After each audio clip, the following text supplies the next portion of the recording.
تشریف لائے ہیں، ہم سب کا اجتماعی طور پر دل کی گہرائیوں سے مدرسہ نداء اسلام کے اس تاریخی اجلاس عام کے موقع پر سب کا استقبال کرتے ہیں، علماء کا بھی استقبال کرتے ہیں اور تمام اہل ایمان کا استقبال کرتے ہیں۔ سارے مجمع سے بہت ہی مؤدبانہ درخواست ہے، پیار اور محبت کے ساتھ درود شریف پڑھیں۔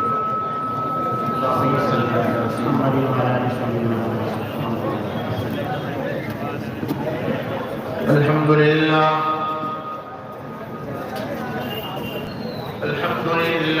وحدہ والصلاة والسلام علی من لا نبی بعدہ۔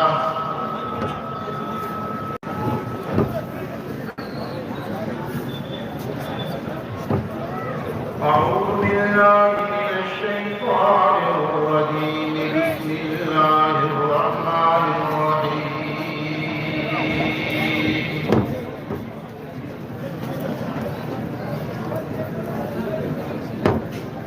إنا نحن نزلنا الذكر وإنا له لحافظون۔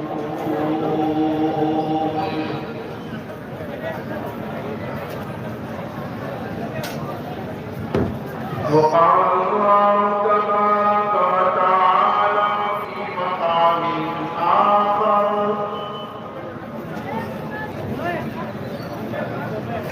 وما آتاكم الرسول فخذوه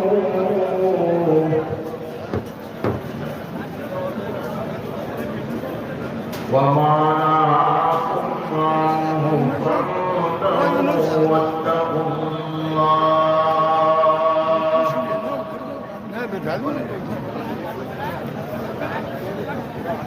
إن الله شديد العقاب۔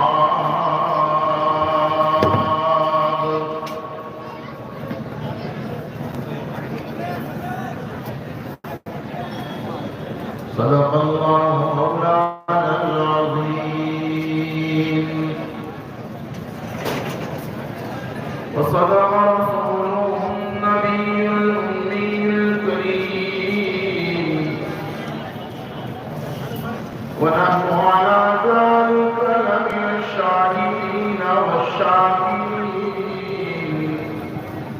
والحمد لله رب العالمين۔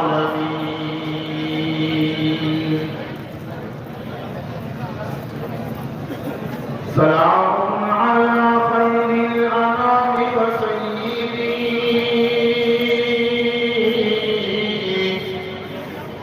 سلام على خير الأنام وسيدي، حبيبي إله العالمين محمدي، بشير النذير هاشمي مكرمي، عطوف رؤوف من يسمى بمحمدي، يا صاحب الجمال ويا سيد البشر، من وجهك المنير لقد نور القمر، لا يمكن الثناء كما كان حقه، بعد الخدا بزرگ کوئی قصہ مختصر۔ بھائی دھیان ادھر رکھیے، توجہ ادھر رکھیے، کوئی بڑی سے بڑی شخصیت بھی اگر آ جائے نا، حرم کا امام بھی اگر آ جائے تو دھیان اللہ اور اس کے رسول کی باتوں کی طرف ہونا چاہیے۔ اس سے بڑی عظمت کسی کی بولو نہیں ہوتی۔ دھیان ادھر رکھیے، توجہ ادھر رکھیے، پیار سے درود شریف پڑھیے۔ سارے مجمع سے درخواست کر رہا ہوں، اتنا بڑا مجمع ہے، سب زور سے پڑھو اور درود شریف۔ اللهم صل على سيدنا مولانا محمد وعلى ال سيدنا مولانا محمد وبارك وسلم۔ اللہ تبارک و تعالی نے انسانیت کی ہدایت کے لیے 2 سلسلے جاری کروائے. بہت غور سے ایک جملہ سنیے گا، اور جب آپ سے ہم جواب کا مطالبہ کریں تو ضرور جواب دیجیے گا. دنیا انسانیت کی ہدایت کے لیے اللہ نے کتنے سلسلے جاری کیے؟ بولو. 2 سلسلے. پہلا سلسلہ ہے کتاب اللہ کا، دوسرا سلسلہ ہے رجال اللہ کا. بہت موٹی سی باتیں ہیں، ہم کو سمجھنے کی سے کوشش کریں گے انشاءاللہ. کتاب اللہ سے مراد اللہ کی کتابیں، تورات، انجیل، زبور اور صحف ابراہیم و موسیٰ اور قرآن پاک. رجال اللہ سے مراد از آدم تا رحمت عالم سب کہو صلی اللہ علیہ وسلم. جتنے بھی انبیاء اور رسول تشریف لائے، تمام کے تمام انبیاء اور رسول رجال اللہ.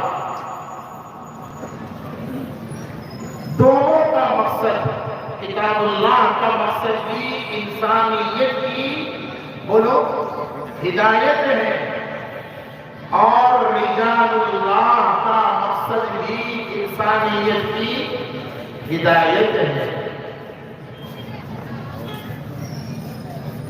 اللہ تبارک و تعالی نے سب سے اخیر میں جو کتاب نازل فرمائی اسے قرآن کریم کہتے ہیں. قرآن کریم کی عظمت سے متعلق بہت سی باتیں اللہ کی توفیق سے بیان کی جا سکتی ہے. آپ حضرات نہ جانے کتنی مرتبہ سن چکے ہیں،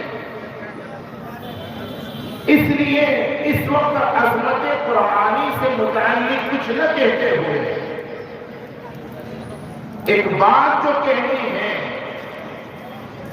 وہ یہ ہے کہ کتاب اللہ کا بنیادی مقصد خود قرآن میں اللہ نے جو بیان کیا نا کہ ہم نے قرآن کو کیوں نازل کیا. کئی مقامات پر اللہ تبارک و تعالی نے نزول قرآن کے قرآن کریم کو نازل کرنے کے مقصد کو بیان فرمایا، اور وہ ہے شہر رمضان الذی انزل فیہ القرآن ھدی للناس. اس قسم کے مضامین قرآن کریم میں کئی مقامات پر ہیں جس سے یہ ثابت ہوتا ہے، واضح ہوتا ہے کہ اللہ نے قرآن کو ساری دنیا کی انسانیت کے لیے، انسانوں کی ہدایت کے لیے، صرف مسلمانوں کی ہدایت کے لیے نہیں، صرف اہل ایمان کی ہدایت کے لیے نہیں، صرف اہل قرآن کی ہدایت کے لیے نہیں. یہ قرآن جیسے آسمان سے نازل ہونے والی بارش ساری زمین کے لیے برستی ہے نا، ایسے ہی ہدایت کی آسمانی بارش قرآن کی شکل میں اللہ نے ساری انسانوں کے لیے نازل فرمائی ہے. لیکن جیسے کہتے ہیں نا، آسمانی بارش سے اسی زمین کو فائدہ پہنچتا ہے جو زمین اس پانی کو اپنے اندر کیچ کرتی ہے، جذب کرتی ہے، اپنے اندر لے لیتی ہے. پھر اس زمین سے قسم قسم کے پھل پودے اگتے ہیں اور وہ زمین زرخیز بن جاتی ہے. ایسے ہی آسمانی ہدایت کی بارش قرآنی شکل میں اللہ نے ساری انسانیت کے لیے نازل فرمائی. لیکن بے عمل دل ہے اگر تو جذبات سے کیا ہوتا ہے، بے عمل دل ہے اگر تو جذبات سے کیا ہوتا ہے. بنجر زمین ہے اگر برسات سے بولو، بنجر زمین ہے اگر تو برسات سے کیا ہوتا ہے. خدا نہ کرے کسی انسان کے دل کی بھی زمین بن جائے. دل اگر خراب ہے، دل اگر ویران ہے، تو پھر قرآن کریم سے اگر وہ ظاہر میں سرکاری مسلمان ہے بھی، بہت غور سے ایک ایک جملہ سنیے گا، پھر میں دہراتا ہوں. خدا نہ کرے جیسے اگر زمین بنجر سخت ہے، ویران ہے، ایسی زمین سے آسمان، ایسی زمین کو آسمان کے پانی سے اور آسمان کی بارش سے نفع، بولو بھائی، نہیں ہوتا. اور خدا کی قسم صاحبوں، اگر دلوں کی زمین بھی بنجر ہو جائے، دلوں کی زمین بھی ویران ہو جائے، دلوں کی زمین بھی بیکار ہو جائے، تو پھر قرآنی ہدایت سے ایسے انسانوں کو نفع، بولو بھائی بولو، نہیں ہوتا. اچھا یہاں ایک بات کہتا ہوا آگے چلو. انسان کا دل خراب کب ہو جاتا ہے؟ انسان کا دل بنجر کب ہو جاتا ہے؟ انسان کا دل ویران کب ہو جاتا ہے؟ حدیث پاک میں آقا مکی محمد عربی سبز گنبد کے مکی فدا ہو روحی و ابی و امی جناب محمد رسول اللہ صلی اللہ علیہ وسلم فرماتے ہیں، جب بندہ گناہ کرتا ہے نا، کیا کرتا ہے ذرا بولو. اور گناہ کسے کہتے ہیں؟ سیکھر والوں یاد رکھو، ہر وہ کام، ہر وہ کلام، ہر وہ بات، ہر وہ چیز جس سے اللہ اور اس کا رسول ناراض ہو جائے، وہ اگر میں کروں تو گناہ، وہ اگر آپ کرے تو گناہ، وہ اگر مسلمان کرے تو گناہ، وہ اگر بے ایمان کرے تو گناہ، وہ اگر مرد کرے تو گناہ، عورت کرے تو گناہ، شہری کرے تو گناہ، دیہاتی کرے تو گناہ. اللہ رسول جس چیز سے ناراض ہوتا ہے وہ کام کیا ہے بولو؟ گناہ. جب بندہ گناہ کرتا ہے تو میں نہیں کہتا، ہمارے آقا فرماتے ہیں گنہگار کے دل پر ایک بلیک ڈاٹ، ایک کالا نقطہ لگ جاتا ہے. بہت مشہور باتیں ہمیں ہمارے آقا نے ایسی صاف صاف باتیں بتائی کہ کوئی نئی باتیں اور لال کتاب کی باتیں اور موضوع روایتیں بیان کرنے کی ضرورت ہی نہیں. صحیح باتوں کا ذخیرہ کوئی کم ہے ہمارے پاس. ہمارے آقا فرماتے جب بندہ، کوئی بھی بندہ ہو، گناہ کرتا ہے تو اس کے دل پر ایک کالا، بولو، نقطہ لگ جاتا ہے. اب اگر وہ توبہ کر لیتا ہے، اور لوگوں توبہ سے بہتر کوئی کریم نہیں، توبہ سے بہتر کوئی پاؤڈر نہیں، توبہ سے بہتر کوئی صابن نہیں، صابن سے آپ کے کپڑے دھلتے ہیں. اللہ کے رحمت کی قسم، گناہوں سے انسان کے گناہ، بولو نا بھائی، دھل جاتے. یقین رکھو، پوچھو ان علماء سے، ان کی ذمہ داری میں بہت سارا مجمع علماء کا بھی موجود ہے، ان کی ذمہ داری میں پوری، ان کی موجودگی میں پوری ذمہ داری سے کہتا ہو، بندہ کتنا ہی بڑا گنہگار کیوں نہ ہو، اگر وہ توبہ کر لیتا ہے، سچی توبہ، تو اللہ تبارک و تعالیٰ اس کے گناہوں کو مٹا دیتے ہیں، چاہے کتنے ہی گناہ کیوں نہ ہو. حدیث میں آتا ہے بندہ اگر گناہ کے بعد توبہ کر لیتا ہے، اس کے دل کی وہ جو سیاہی ہوتی ہے وہ مٹ جاتی ہے.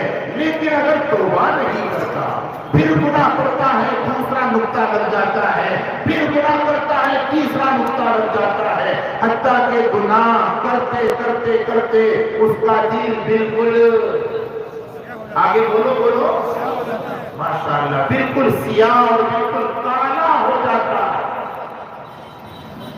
اور میں آپ کو وہ ایکسرے مشین دے کر کے جاتا ہوں صاحبوں، جب انسان کا دل گناہوں کی وجہ سے اگر کالا ہو گیا تو اس کا جسم چاہے کتنا ہی خوبصورت کیوں نہ ہو، اس کا جسم چاہے کتنا ہی گورا کیوں نہ ہو، پورے بدن میں اگر کسی کا دل کالا ہے، اس کی علامت کیا ہے، اس کی پہچان کیا ہے؟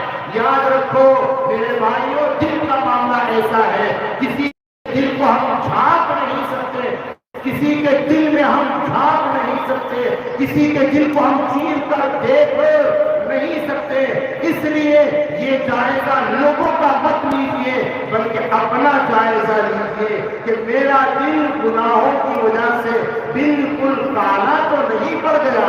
اگر اپنا جائزہ ہم لینا چاہتے ہیں اور اپنے بارے میں یہ معلوم کرنا چاہتے ہیں کہ میرا دل گناہوں کی وجہ سے کالا پڑ گیا ہے یا نہیں، اس کی پہچان بتلاؤ۔ کون چاہتا ہے ذرا ہاتھ اٹھا کر بتلاؤ؟ سارا مجمع عمل کرو گے انشاءاللہ۔ اور بھائیوں، بیان سننے کا مقصد مزہ لینا نہیں ہے، ظاہری اعمال کی عیاشی نہیں ہونا چاہیے، بیان سننے کا مقصد اپنی اصلاح ہونی چاہیے۔ کچھ لیں گے ہم، کچھ حاصل کریں گے اور اپنی زندگی میں کچھ چینج لائیں گے، دینی انقلاب لائیں گے۔ اگر ان باتوں کو سمجھ کر عمل کر لیا، انشاءاللہ العزیز ہماری ہدایت کے لیے اور اصلاح کے لیے ایک بات بھی کافی ہو سکتی ہے۔ اگر ہم یہ چاہتے ہیں کہ ہم معلوم کریں ہمارے دل کا حال کیا ہے، دل گناہوں کی وجہ سے سیاہ ہو جاتا ہے، کالا ہو جاتا ہے۔ قرآن و سنت میں اس کا تذکرہ موجود ہے۔ قرآن پاک میں فرمایا کلا بل ران علی قلوبہم، کلا بل ران علی قلوبہم ما کانوا یکسبون۔ گناہوں کی کثرت سے جب انسان کے دل کالے ہو جاتے ہیں، اس کی بنیادی پہچان اور علامت یہ ہے، پھر اسے نیکی بری معلوم ہوتی ہے اور برائی بھلی معلوم ہوتی ہے۔ پھر نماز پڑھنا اسے اچھا نہیں لگتا، اللہ کا قرآن سننا اسے اچھا نہیں لگتا، اللہ کا قرآن سن کر اونگتا ہے اور میوزک اور گانے سن کر وہ جھومتا ہے۔ نیکی جسے اچھی نہ لگتی ہو، اللہ اللہ کرنا جسے اچھا نہ لگتا ہو، اللہ کی عبادت کرنا جسے اچھا نہ لگتا ہو، حق جسے اچھا نہ لگتا ہو، سچ جسے اچھا نہ لگتا ہو، برائی بھلی معلوم ہو اور بھلائی اسے بری معلوم ہو، اور خدا کی قسم یہ علامت اس بات کی ہے کہ دل گناہوں کی وجہ سے، بولو بھائی، کالا پڑ گیا۔ اب یہ دل کی درستگی کے بہت اچھی بات ہے، میں تو کچھ اور کہنا چاہتا تھا، یقین مانیے اپنی نیت کو بگاڑنا مقصود اللہ میری حفاظت فرمائے، اللہ عجب سے ہمیں بچائے، اللہ خود پسندی سے ہمیں بچائے، اللہ ہمیں اپنا بنائے۔ بھائیوں، یقین مانو اگر دل کالا ہو گیا گناہوں کی وجہ سے، دل بگڑ گیا، تو آقا نے فرمایا نا، انسان کے جسم میں الا ان فی الجسد مضغۃ اذا صلحت صلح الجسد كله واذا فسدت فسد الجسد كله الا وهي القلب۔ جب دل انسان کا بگڑ جاتا ہے نا، آنکھوں کا دیکھنا پھر بگڑ جاتا ہے، کان کا سننا بگڑ جاتا ہے، زبان کا بول بگڑ جاتا ہے، انسان کا عمل خراب ہو جاتا ہے جب دل خراب ہوتا ہے۔ اس لیے حکم ہے اپنے ظاہر کو جیسے سنوارنے کی، اے جوانوں، جیسے اپنے ظاہر کو خوبصورت بنانے کی فکر کرتے ہو، اور اے میری ماں بہنوں، جیسے اپنے ظاہر کو سنوارنے کے لیے، اپنے ظاہر کو خوبصورت بنانے کے لیے آدھا آدھا گھنٹہ اور نہ جانے ایک گھنٹہ میک اپ کرتے ہو، کیا کچھ نہیں کرتے۔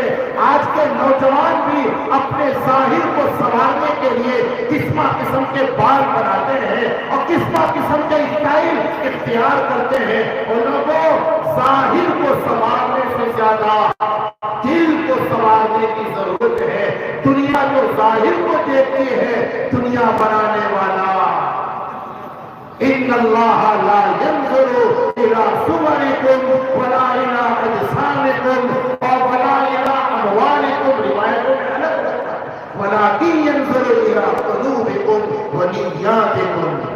اللہ تمہارے دلوں کو دیکھتا ہے، کس کا دل خوبصورت ہے۔ اور عجیب ایک شعر مجھے یاد ہے، حسن صورت چند روزہ، حسن سیرت مستقل، حسن صورت چند روزہ، حسن سیرت مستقل، اس سے خوش ہوتی ہے آنکھیں، اس سے خوش ہوتا ہے دل۔ خوبصورت جسم کو دیکھ کر آنکھیں تو خوش ہوتی ہیں، لیکن نیک سیرت انسان کو دیکھ کر دل مطمئن ہوتا ہے۔ دل کو خوبصورت بنانے کے لیے ایک تو توبہ ہے اور ایک ہے تلاوت قرآن ہے، اور تیسری چیز موت کو کثرت سے یاد کرنا۔ میں یہ موضوع بیان کرنے کا ارادہ نہیں تھا، اللہ کی توفیق سے بالکل یہ موضوع آ گیا تو پورا کر کے میں آگے بڑھنا چاہتا ہوں، ورنہ آج تو میں اللہ کی توفیق سے کچھ اور کہنا چاہتا ہوں، انشاءاللہ کوشش کروں گا۔ لیکن جب بات آ گئی کہ گناہوں کی وجہ سے دل بگڑ جائے، اور جب دل بگڑ جاتا ہے نا تو قرآنی ہدایت سے بے عمل دل ہے اگر، کیا کہا؟ بے عمل دل ہے اگر تو برسات سے کیا ہوتا ہے، بنجر بے عمل دل ہے اگر تو جذبات سے، کتنی جذبات میں بیان کرو کوئی فائدہ نہیں، بے عمل دل ہے اگر تو جذبات سے کیا ہوتا ہے، اور بنجر زمین ہے اگر تو برسات سے کیا ہوتا ہے۔ دل اگر خراب ہو جائے پہلا کام توبہ، کیا کرنا ہے بولو؟ اور جوانوں، توبہ کا مطلب یہ تھوڑا ہی ہے کہ نماز کے بعد 5 تھپڑ سیدھے گال پر اور 4 تھپڑ الٹے گال پر مان لیے ہو گئی توبہ۔ ارے یہ وہ توبہ ہے جس پر خود توبہ کرنی چاہیے۔ توبہ یہ نہیں ہے ابھی اب وہ موقع نہیں ہے، آپ نماز سے سن لینا شب برات شب توبہ، توبہ کی تفصیلات سن لینا، گناہوں کو چھوڑ دینا، جو ہوا اس کو شرمندہ ہونا، آئندہ گناہ نہ کرنے کا پختہ ارادہ کرنا۔ چلو مختصر عرض کر دیجیے توبہ۔ حدیث میں ہے نا جب بندہ گناہ سے توبہ کرتا ہے تو سیاہی مٹ جاتی ہے، تو اس سے معلوم ہوا دل کی درستگی کا پہلا عمل بولو بھائی توبہ۔ دوسرا عمل ہمارے آقا نے 2 عمل اور بھی بتلائے، بھائی کرو گے کہ نہیں کرو گے؟ کون کرے گا ایمانداری سے؟ آقا فرماتے ہیں دوسرے 2 عمل، ایک مرتبہ آقا نے فرمایا تھا جیسے لوہے کو پانی لگنے کی وجہ سے زنگ ہے نا، لوہا ہے لوہا، اگر پانی لگے گا تو زنگ لگ جائے گا، اسی طرح اس دل کو بھی گناہوں کی وجہ سے جیسے لوہے کو زنگ لگتا ہے، انسان کے دل کو گناہوں کی وجہ سے زنگ لگتا ہے۔ حضرات صحابہ کو اپنی اصلاح کی فکر تھی، امت سے محبت تھی صحابہ کو بھی، اس لیے ایسے ایسے سوال کرتے تھے، صحابہ کے سوالوں پر ہماری عبادتیں قربان ہو۔ حضرات صحابہ نے سوال کیا یا رسول اللہ، بولو بھائی پیار سے بولو، صلی اللہ علیہ وسلم، اگر دل پر زنگ لگ جائے، دل میلا ہو جائے تو اس کو صاف کرنے کا کیا طریقہ؟ آقا نے 2 باتیں بتلائیں۔ کتنی باتیں کرو گے انشاءاللہ؟ کرنے والے ہاتھ اٹھائے، عمل کرنے والے ہاتھ اٹھائے، جزاکم اللہ۔ بھائی یہ وعدہ سے یہ ہاتھ اٹھانا مطلب پرومس ہے، وعدہ ہے، اور اللہ کی ذات پر یقین رکھتے ہوئے وعدہ کرو، پھر اللہ ہی سے مانگو۔ اے اللہ، آج کے بیان میں بہت سے اچھے اچھے وعدے آپ کو راضی کرنے کے لیے ہم نے کیے ہیں۔ اللہ جی ہم تو صرف وعدہ کر سکتے ہیں، ہم تو صرف ارادہ کر سکتے ہیں۔ اللہ جب آپ نے وعدہ اور ارادہ کروا دیا تو آپ توفیق عمل بھی اللہ سے مانگو، یہ مانگنے کی چیزیں ہیں۔ بہرحال 2 باتیں اور بتلائی آقا نے، حدیث میں آتا ہے جس سے معلوم ہوتا ہے کہ اس سے بھی دلوں کی صفائی ہوتی ہے۔ پہلی چیز اللہ کے قرآن کی تلاوت، قرآن پڑھنا۔ بھائیوں آج قرآن کے ساتھ ہم بڑا ظلم کر رہے ہیں، قرآن کے ساتھ بہت ناانصافی کر رہے ہیں، قرآن کے حوالے سے ہم بہت غافل پڑے ہوئے ہیں۔ کوئی دن ہمارا موبائل کے بغیر اگر خالی نہیں جاتا، بھائی دھیان کر دیجیے، اگر کوئی دن سیکھروانو، اگر کوئی دن ہمارا موبائل کے بغیر نہیں گزرتا، آج ارادہ کیجئے کہ انشاءاللہ العزیز اب سے کوئی دن ہمارا اللہ کے قرآن کی تلاوت کے بغیر، بولو بھائی، نہیں گزرے گا، ہے نا؟ اور خدا کی قسم جیسے موبائل کے بغیر کوئی دن گزرتا نہیں ہے، اے بچوں، اے جوانوں، اے مردوں، اے بڈھوں، اے عورتوں، اے لوگوں، جیسے کوئی دن ہمارا موبائل کے بغیر گزرتا نہیں ہے، ایسے ہی کوئی دن ہمارا اللہ کے قرآن پڑھے بغیر گزرنا نہیں چاہیے۔ اور خدا کی قسم موبائل ہمارے ساتھ قبر میں نہیں جائے گا، اللہ کے رحمت کی قسم پوچھو ان علماء سے، موبائل تو ہمارے ساتھ قبر میں نہیں جائے گا، اللہ قرآن عملی شکل میں ہمارے ساتھ قبر میں موجود ہوگا۔ مشکات کی روایت کا میں اپنے موضوع پر آیا ہی نہیں، میں آنا چاہتا ہوں، یہ ذلت باتیں ہو رہی ہے، ورنہ اللہ کی توفیق سے ہر بات کو کتاب و سنت سے ثابت کیا جا سکتا ہے۔ لوگوں ہم نے کہا قرآن ہمارے ساتھ قبر میں آئے گا، جو قرآن قبر میں ہمارا مؤنس بنے گا، ہمیں انسیت دے گا، ہمیں کمپنی دے گا، اس قرآن سے تو ہم غافل ہیں۔ دیکھو نا وہ حافظ آج یہاں حافظ ہونے والے تکمیل حفظ ہے نا، تو تکمیل حفظ پر جو دعا پڑھی جاتی ہے نا، وہ دعا ڈائریکٹلی حضور سے منقول نہیں ہے، علماء سن لیں، یعنی تکمیل حفظ کے موقع پر حضور نے خاص طور پر یہ ثواب پر ہی ہو، ایسا نہیں ہے، حضور کی دعاؤں میں یہ دعا ضرور ہے، وہ جو ہے نا اللہم آنس وحشتی فی قبری، یہ حضور کی ایک دعا الگ ہے، اور پھر اللہم ارحمنی بالقرآن یہ دوسری ایک دعا الگ ہے۔ یہ تو ایک علمی بات تھی، طالب علم والا انداز میں حضرات علماء کے سامنے میرے پیش کے لیے آپ کے لیے جو کہنا ہے وہ کتنی شاندار بات، اللہم آنس وحشتی فی، بولو بھائی، فی قبری، اے اللہ اس قرآن کو قبر میں ہمارے لیے انیس بنا دیجیے، ہماری وحشت کو دور کرنے کا بہترین ساتھی اس قرآن کو بنا دیجیے۔ یہ دعا کیوں مانگی جاتی ہے؟ اسی لیے تو مانگی جاتی ہے کہ اگر قرآنی زندگی گزارنے والا مسلمان ہے، سرکاری مسلمان نہیں، قرآنی مسلمان ہے، اور لوگوں سرکاری مسلمانوں کی دنیا میں کمی نہیں ہے، کمی ہے تو قرآنی مسلمان کی، جن کی زندگی قرآن والی ہے، جن کا عمل قرآن والا، جن کے اخلاق قرآن والے، جن کی شادیاں قرآن والی، جن کی تجارتیں قرآن والی، جن کی سیاستیں قرآن والی، وہ ہے قرآنی مسلمان۔ اور جو مسلمانوں کے یہاں پیدا تو ہوئے، سرکاری رجسٹر میں نام تو مسلمانوں والا، لیکن عمل قرآن سے خالی ہے، وضاقتہ غیروں کی ہے، تہذیب و تمدن غیروں کا اختیار کیے ہوئے ہیں، بالوں کا اسٹائل غیروں والا، کپڑوں کا اسٹائل غیروں والا، چہرہ غیروں والا، شادیاں غیروں والی، یہ وہ مسلمان ہیں جنہیں دیکھ کے شرمائے یہود۔ اقبال نے کیا کہا؟ اے کاش کہ ہم کچھ نصیحت حاصل کر لیں۔ اقبال کہتا ہے وَزَمَے تم ہو نصارا تو تماتم میں حنود۔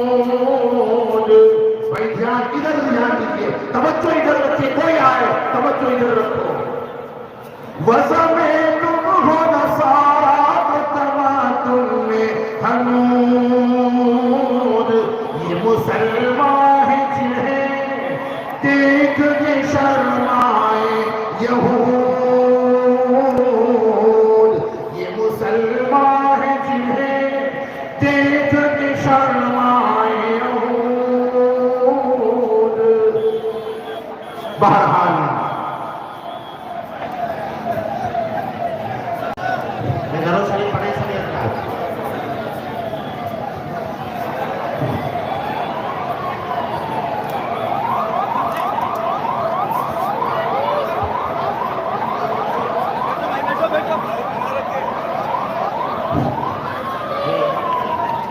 صاحب سے معذرت چاہتے ہیں، مولانا صاحب تھوڑا تشریف لاتے ہیں تھوڑی دیر کے لیے راستہ دے دیں، راستہ دے دیں۔ حضرت امام صاحب کا خطاب ہوگا، آپ سے روبرو ہوں گے اور انشاءاللہ 1-1.5 گھنٹے کا خطاب ہوگا، آپ آرام کے ساتھ اعلان کر لیں گے اور مستقبل ہوں گے بیان سے۔ آپ حضرات اطمینان کے ساتھ اپنی کرسیوں پر بیٹھیں، برائے کرم جلد سے کا قسم آپ خراب نہ کریں۔ صاحب آپ سے مخاطب ہے، آپ بیٹھ جائیں، خدا کے واسطے سے حضرات بیٹھ جائیں، بھائی بیٹھ جائیں۔ امام صاحب انشاءاللہ 1-1.5 گھنٹہ آپ کے مخاطب ہوں گے، امام صاحب کا بیان ہوگا، آپ بیٹھ جائیں اور ان کو مدرسے تک آنے دیں۔ میرا راستہ چھوڑ دیں، یہ ویڈیو جتنے بنا رہے ہیں موبائل والے بہتر بڑھ جائیں گے یہاں سے۔ ویسے ضرور خراب ہوتا ہے، خدا کے واسطے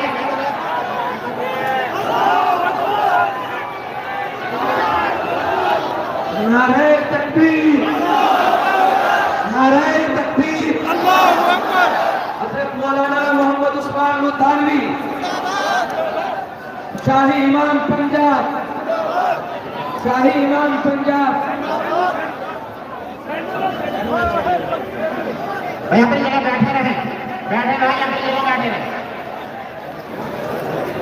بھائی ہندوستان کے انتہائی ممتاز علمی شخصیت حضرت مفتی شفیق صاحب بڑودوی خلیفہ اجل علامہ قمرالزمان الہٰبادی دامت برکاتہم آپ سے مخاطب ہیں، آپ بیٹھ جائیں۔ امام صاحب ابھی تھوڑے دیر میں اسٹیج پر تشریف لا رہے ہیں، آپ بیٹھ جائیں، اطمینان سے بیٹھیں، امام صاحب خطاب فرمائیں گے، آپ بیٹھ جائیں، خدا کے واسطے یہ ویڈیو بند کر دیں اور بیٹھیں۔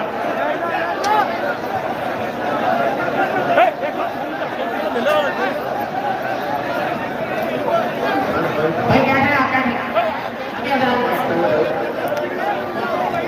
یہ سامنے سے آ جائیں، ہٹو بھائی سامنے سے، موبائل لے کے جتنے نوجوان کھڑے ہیں سامنے سے ہٹیں، کرسیاں خالی کریں،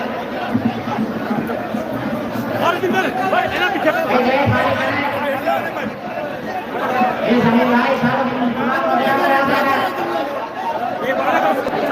لوگ خراب کر رہے ہیں۔ امام صاحب انشاءاللہ 1-1.5 گھنٹے آپ سے خطاب فرمائیں گے، آپ آرام سے بیٹھ کر زیارت کریں، مخاطب ہے، آپ اطمینان سے بیٹھ کر تقریر کریں۔ بھائی درود شریف پڑھیے، حضرت مولانا تشریف لا چکے ہیں انشاءاللہ، اور بہت جلد انشاءاللہ آپ کے مخاطب ہوں گے، اور آپ کی تمنا انشاءاللہ ضرور پوری ہوگی، اطمینان کے ساتھ، وقار کے ساتھ، سکون کے ساتھ اگر بیٹھیں گے تو انشاءاللہ بڑا مزہ آئے گا اور کچھ حاصل کر کے ہم جائیں گے۔ بیٹھ جائے گا۔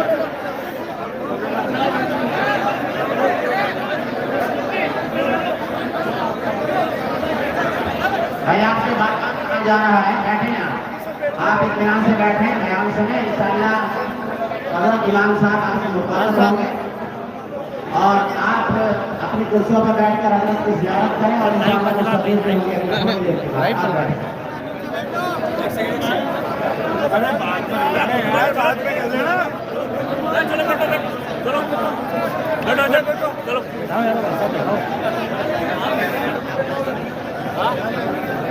آپ بھائی ذرا درود شریف پر لیجیے، اللہ صلی علیہ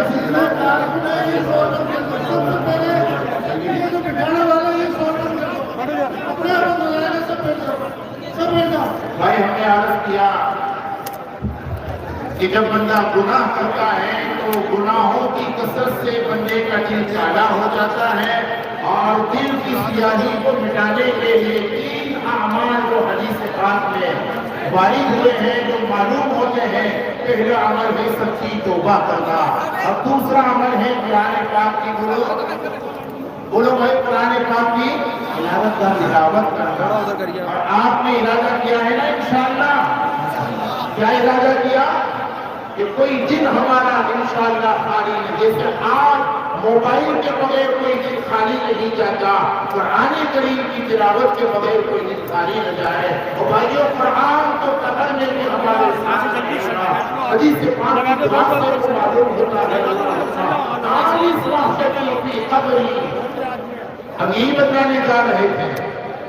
اس لیے قرآن سے تعلق قائم کرو، قرآن سے قرب پیدا کرو، انشاءاللہ اللہ کا تعلق نصیب ہوگا اور اللہ کا قرب نصیب ہوگا۔ تیسرا عمل دلوں کی اصلاح کے لیے، دلوں کی صفائی کے لیے ہمارے آقا نے جو بتلایا ہے وہ ہے اپنی موت کو زیادہ سے زیادہ یاد کرنا، یہ مراقبہ کرنا، یہ تصور اور یہ خیال اور یہ دھیان ہر وقت رہنا چاہیے کہ ایک دن مجھے مرنا ہے۔ آج لوگوں کی موت کی خبریں میں سنتا ہوں، ایک دن آنا ہے میری موت کی خبریں لوگ سنیں گے۔ آج میں اپنی مرضی سے روزانہ غسل کرتا ہوں، ایک دن وہ آنا ہے مجھے غسل دیا جائے گا۔ آج میں اپنی چوائس اور اپنی مرضی سے اپنی پسند کے کپڑے پہنتا ہوں، ایک دن آنا ہے موت کے بعد میری پسند کے کپڑوں کو اتار دیا جائے گا اور میرے جسم پر کفن کا لباس پہنا دیا جائے گا۔ اور لوگوں اس دن کے آنے سے پہلے پہلے توبہ کا لباس پہن لو، اللہ کی محبت کا لباس پہن لو، اللہ کی معرفت کا لباس پہن لو، اپنی اصلاح کی فکر کر عرض یہ کر رہا تھا، اللہ کا قرآن تو ساری انسانیت کی ہدایت کے لیے، لیکن جس کا دل ویران ہوتا ہے پھر اسے قرآن ہدایت سے نفع نہیں ہوتا۔ ہم نے عرض کیا کہ اللہ نے انسانیت کی ہدایت کے لیے، صرف مسلمانوں کی ہدایت کے لیے نہیں، اللہ صرف رب المؤمنین نہیں ہے، اور گھر والوں اللہ رب المسلمین صرف رب المسلمین نہیں ہے، اللہ صرف رب الاولیاء والمتقین نہیں ہے، وہ رب العالمین ہے۔ وہ اگر مسلمانوں کا رب ہے تو بے ایمانوں کا رب بھی وہی ہے، وہ اگر اپنے ماننے والوں کا رب ہے تو جو اس کو مانتے نہیں اس کا رب بھی بولو بھائی اللہ ہی ہے، اللہ کے علاوہ کوئی نہیں۔ اس لیے جیسے اللہ کی ربوبیت ساری انسانیت کے لیے عام ہے، قرآن کی ہدایت بھی ساری انسانیت کے لیے عام ہے، اور آقا کی نبوت بھی ساری انسانیت کے لیے عام ہے۔ بہرحال میں اب حضرت مولانا عثمان صاحب تشریف لا چکے ہیں، تو ان کی موجودگی میں زیادہ آپ کے درمیان حائل ہوں، میں خود یہ مناسب نہیں سمجھتا، ورنہ آج میں نے اللہ کی توفیق سے ارادہ جو کیا تھا نا، کیا خیال ہے حضرت؟ چلیے مختصراً میں انشاءاللہ میں یہ عرض کرنے حضرت کی اجازت ہے تو میں چاہتا ہوں کچھ کام کی باتیں آپ بھی لے کر جائے۔ حضرت بھی بہت دور کا پر مشقت سفر کر کے آئے، ہم بھی ایک طویل عرصے سے یہاں آنے کی تمنا رکھتے تھے اور ایک لمبا مشقت والا سفر دے کر کے آئے ہیں۔ ہم بھی چاہتے ہیں کہ کچھ کام کی باتیں آپ کے سامنے پیش کرے، شاید ہمیں اور آپ کو فائدہ ہو جائے۔ میرے بھائیوں، قرآن بھی وہ جو ہے نا، اب یہ آیات مبارکہ کس پس منظر میں ہم نے پڑھی اس تفصیل میں تو جانے شاید مشکل ہے۔ اِنَّا نَحْنُ نَزَّلْنَا الذِّکْرَ وَإِنَّا لَهُ لَحَافِظُونَ، قرآن کو اللہ نے نازل کیا، وَإِنَّا لَهُ لَحَافِظُونَ، اس کی حفاظت کا وعدہ اللہ نے اپنے ذمہ اس کی حفاظت کو لیا۔ لَحَافِظُونَ وَإِنَّا لَهُ لَحَافِظُونَ کا ایک قول علماء کا یہ ہے، اس سے مراد قرآن کی حفاظت کا وعدہ، بے شک یہ تو ہے ہی، لیکن اسی میں دوسرا قول ہے جیسے قرآن کی حفاظت کا وعدہ اللہ نے لیا، ایسے ہی صاحب قرآن جناب محمد رسول اللہ کی حفاظت، آپ کی شریعت کی حفاظت اور آپ کے اقوال اور آپ کے افعال کی حفاظت کا وعدہ بھی اللہ نے اپنے ذمہ لیا ہے۔ قرآن کی ہدایت سب کے لیے، صاحب قرآن کی ہدایت بھی سب کے لیے۔ میں اپنی بات پر آ کر کے جلدی سے انشاءاللہ سمیٹ لیتا ہوں۔ قرآن کریم کی ایک ایک آیت انسانیت کی ہدایت کے لیے کافی ہے، ایسے ہی صاحب قرآن کا ایک ایک فرمان بھی انسانیت کی ہدایت کے لیے کافی ہے۔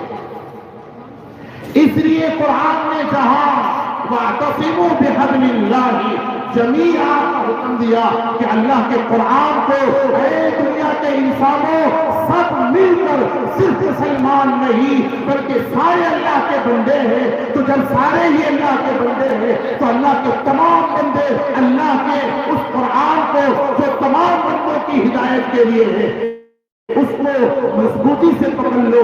جہاں قرآن نے یہ حکم دیا خود آقا کے لیے یہ حکم دیا وما آتاکم الرسول فخذوہ وما نہاکم عنہ فانتہوا واتقوا اللہ۔ پیارے آقا بھی جو باتیں تمہیں بتلائے ان کا تعلق اوامر سے ہو تو نواہی سے ہو تو کرنے سے متعلق ہو تو نہ کرنے سے متعلق ہو تو آقا کی باتوں کو مضبوطی سے پکڑ لو تو پھر کامیابی تمہارے قدموں کو چوم لے گی۔ میرے بھائیوں یاد رکھو آقا کے فرامین تو بہت ہیں، ایک بات میں بہت جلدی سمیٹنا چاہتا ہوں لیکن مجھے بھی تسلی نہیں ہوگی اگر یہ باتیں میں بیان نہیں کروں گا تو۔ امام ابو داؤد رحمت اللہ علیہ یہ سارے علماء جانتے ہیں، سیاہ ستہ میں آپ کا بھی بڑا مقام ہے، حدیث کے لیے بڑی خدمات ہے آپ کی، بلکہ بعض محدثین تو فرماتے ہیں اللہ نے ابو داؤد کو دنیا میں خدمت حدیث کے لیے اور آخرت میں دخول جنت کے لیے پیدا کیا، اور اللہ نے ابو داؤد کے لیے فن حدیث کو ایسا آسان کر دیا جیسے حضرت داؤد کے لیے لوہے کو آسان کر دیا۔ 5 لاکھ حدیثیں حضور کی جمع کی تھی، کتنی؟ معمولی ہمیں 5 حدیثیں نہیں معلوم، 5 لاکھ حدیثیں۔ اس زمانے میں جب ان کتابوں کا وجود نہیں تھا تقریباً، یہ پریس نہیں تھے، اس زمانے میں ایک ایک حدیث کو جمع کرنے کے لیے، یاد کرنے کے لیے، محفوظ کرنے کے لیے بعض اوقات میلوں سفر کرنے پڑتے تھے، لیکن حضور سے ہی 5 لاکھ حدیثیں ابو داؤد رحمت اللہ علیہ فرماتے ہیں ان 5 لاکھ میں سے چھانٹ کر سلیکٹ کر کے 4800 حدیثیں میں نے اپنی کتاب ابو داؤد شریف میں جو آج دنیا کے سارے مدرسوں میں جو پڑھائی جاتی ہے اس میں جمع کی۔ اور صرف بس میں اپنی بات کو جو ختم کرنا چاہتا ہوں ان 4 باتوں پر۔ امام ابو داؤد فرماتے کتنی حدیث ابو داؤد نے جمع کی؟ بولو بھائی، 5 لاکھ میں سے 4800 حدیثیں۔ اب حضرت امام ابو داؤد فرماتے ہیں اگر 4 حدیثیں ان میں سے ایسی ہیں، ان میں سے 4 حدیثوں پر بھی دنیا کے انسان اگر عمل کر لے تو ان کے دیندار ہونے کے لیے، متقی اور پرہیزگار ہونے کے لیے اور اللہ کے یہاں نجات کے لیے کافی ہے۔ کتنی حدیثیں؟ 4۔ نمبر 1 انما الاعمال بالنیات۔ جب بھی ہم کوئی اچھا کام کریں نا تو ہمیشہ اس حدیث کو پیش نظر رکھیں۔ نماز پڑھیں تو، عبادت کریں تو، تجارت کریں، جب بھی کوئی اچھا اور جائز اور مباح کام کرے اگر اس حدیث کو پیش نظر رکھا تو ہماری وہ عبادتیں اللہ کی رضا کا ذریعہ بن سکتی ہے۔ خیر تفصیلات میں نہیں جاتا، میں صرف اتنی بات بتلا دیں۔ امام ابو داؤد فرماتے ہیں کہ میں نے جو حدیث سے جمع کی ہے ان میں سے اگر 4 حدیثوں پر بھی عمل کر لیا، اب پہلی حدیث کا خلاصہ یہ ہے اپنی نیتوں کو ہمیشہ درست رکھے، اپنی نیتوں کو ہمیشہ اچھا رکھے۔ بھائیوں، اللہ کی عبادتوں کے ذریعے سے ہم دنیا کا ارادہ کرنے کے بجائے اللہ کی رضا کا ارادہ رکھیں۔ بہرحال پہلی حدیث، ہر وقت اپنی نیت اچھی رکھیں، ہر عمل کے وقت، ہر جائز اور مباح کام کے وقت اچھی نیت رکھیں، کریں گے انشاءاللہ۔ نمبر 2، دوسری چیز من حسن اسلام المرء ترکہ ما لا یعنیہ۔ کسی بھی انسان کے اسلام کی خوبی اور کمال ایمانی کی بہترین علامت یہ ہے کہ وہ بندہ ہر اس کام کو چھوڑ دے جس میں دین دنیا کا کوئی فائدہ ہی نہ ہو، لایانی کام سے، لایانی باتوں سے۔ اور جوانوں، ہمارا بہت سا وقت اس موبائل کے فضول استعمال میں گزرتا ہے۔ بے شک موبائل میں کہا کرتا ہوں موبائل کا اس زمانے میں وہی حکم ہے جو لقمان حکیم نے بکری کے دل اور زبان کے متعلق کہا تھا نا، یہ علماء کے لیے اشارہ کافی ہے۔ حضرت لقمان نے بکری کے دل اور زبان کے بارے میں کہا تھا نا کہ یہ اچھی بہتر ہے تو بہترین ہے اور بدتر ہے تو بدترین ہے۔ اور لوگوں اس زمانے میں موبائل کا وہی حکم ہے، اچھا استعمال کرو تو یہ بہت بہترین ذریعہ ہے، اور غلط استعمال کرو تو پھر یہ نیک جہنم کا گیٹ ہے۔ فضول استعمال نہ کرو، لایانی کاموں سے بچنا، لایانی باتوں سے بچنا۔ اور جوانوں، اپنے اوقات نیند کے اوقات کا بہت بڑا حصہ راتوں میں چوراہوں پر بیٹھ کر اور فضول گپوں میں برباد کرتے ہو، یہ بہت بڑا خسارہ ہم اپنا ہی کر رہے ہیں۔ اس سے اپنے آپ کو بچانے کی بہت ضرورت ہے کہ نہیں ہے؟